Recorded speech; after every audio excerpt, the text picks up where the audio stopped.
Bismillahirrahmanirrahim. Assalamualaikum warahmatullahi wabarakatuh. Banyak orang yang mengaku sebagai keturunan Rasulullah Sallallahu Alaihi Wasallam. Tahukah Anda bahwa cucu dan anak keturunan Rasulullah Sallallahu Alaihi Wasallam yang masih ada hingga saat ini, mereka semuanya berasal dari keturunan putri beliau, yaitu Fatimah radhiyallahu anha.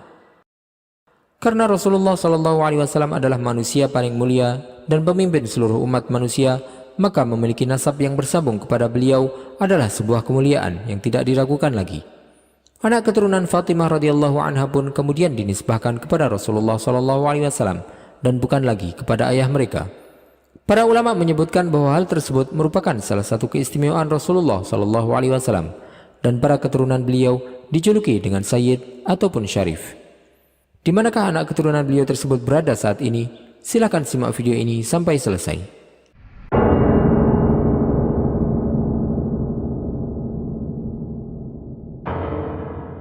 Banyak orang yang mengaku sebagai keturunan Rasulullah Sallallahu Alaihi Wasallam, padahal hakikatnya mereka tidak ada hubungannya sama sekali dengan nasab beliau. Dan hal ini bukanlah merupakan hal yang baru. Hal tersebut terjadi sejak ratusan tahun yang lalu.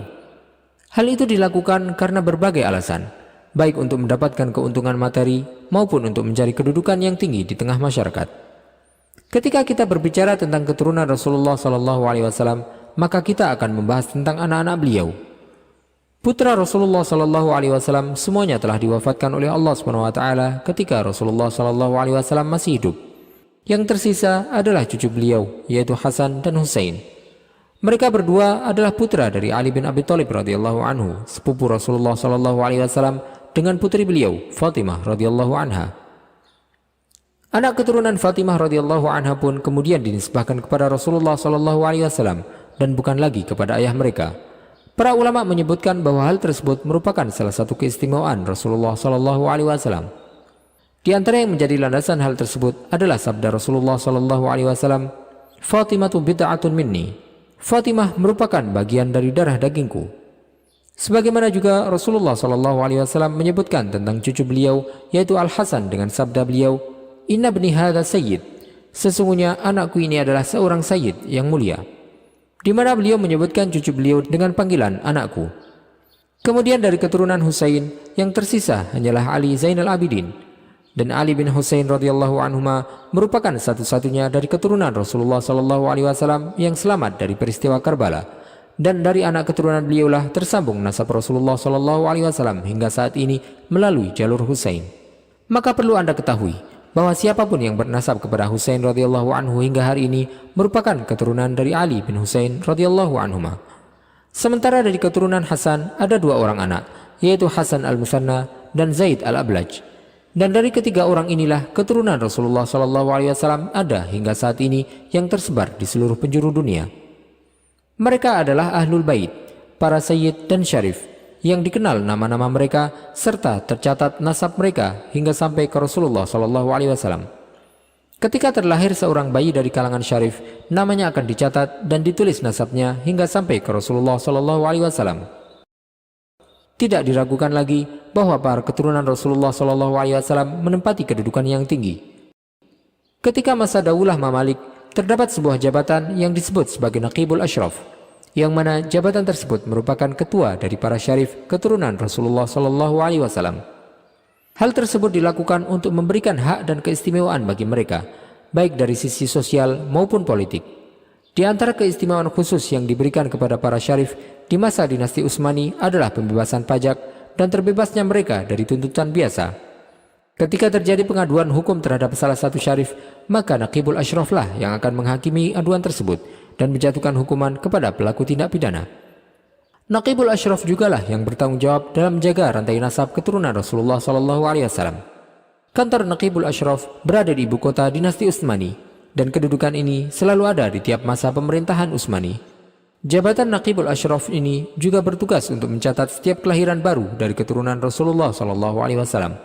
Oleh karena itu, diyakini bahwa kebanyakan dari para syarif keturunan Rasulullah Sallallahu Alaihi Wasallam berada di Turki saat ini, selain juga banyak yang menyebar di berbagai belahan negeri Muslim. Julukan Sayyid dan Syarif keturunan Rasulullah Sallallahu Alaihi Wasallam didasarkan pada beberapa hal. Di antaranya adalah ketika Rasulullah Sallallahu Alaihi Wasallam menyebutkan tentang Hasan dan Husain, di mana beliau bersabda, Al-Hasan wal Husain sayyida syababi ahlil jannah. Hasan dan Husain adalah dua sayyid atau pemuka para pemuda penghuni surga.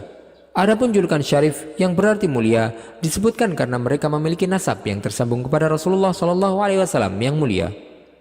Tidak setiap orang yang memiliki nasab kepada Rasulullah SAW adalah seorang wali Allah yang taat beribadah. Tapi ada di antara mereka yang merupakan orang-orang saleh, sebagaimana juga ada yang merupakan orang-orang fajir. Ketika seseorang yang memiliki nasab yang bersambung kepada Rasulullah SAW, hal tersebut merupakan sebuah kemuliaan. Tetapi setiap orang akan bertemu dengan Allah SWT di hari kiamat hanya dengan amal ibadahnya, bukan dengan nasabnya. Dan setiap orang dari kita akan diukur baik buruknya sesuai dengan amal perbuatannya. Karena orang yang paling mulia di sisi Allah SWT adalah orang yang paling bertakwa. Sebagaimana yang perlu kita ketahui juga bahwa memiliki nasab yang mulia ini tidak akan mendatangkan manfaat baginya jika dia adalah orang yang fajir. Dan seorang muslim bisa saja merupakan hamba yang taat yang memiliki kedudukan tinggi di sisi Allah SWT padahal dia tidak memiliki nasab kepada Rasulullah SAW. Yang harus diusahakan oleh setiap muslim adalah untuk memperbaiki amal ibadahnya. Sedangkan nasab yang mulia tersebut bukan merupakan wewenang manusia, tetapi merupakan hak yang dimiliki oleh Allah SWT yang dia berikan kepada siapapun yang dia kehendaki. Dan orang yang memilikinya pun tidak memiliki keutamaan lebih di akhirat hanya karena dia memiliki nasab yang bersambung kepada Rasulullah SAW. Termasuk hal yang penting adalah kita sepatutnya tahu siapa saja yang merupakan keturunan Rasulullah SAW agar kita dapat menunaikan hak-hak mereka. Yang mana di antara hak-hak yang harus ditunaikan kepada para keturunan Rasulullah SAW adalah dengan mencintai mereka dan memuliakan mereka dengan niat untuk memuliakan ayah mereka, yaitu Rasulullah SAW. Tetapi tidak boleh untuk mengultuskan mereka ataupun menganggap bahwa mereka adalah orang-orang yang maksum dan tidak mungkin melakukan kesalahan. Sebagaimana juga kekhususan yang ada pada keturunan Rasulullah SAW bahwa mereka tidak boleh untuk diberikan zakat atau sedekah.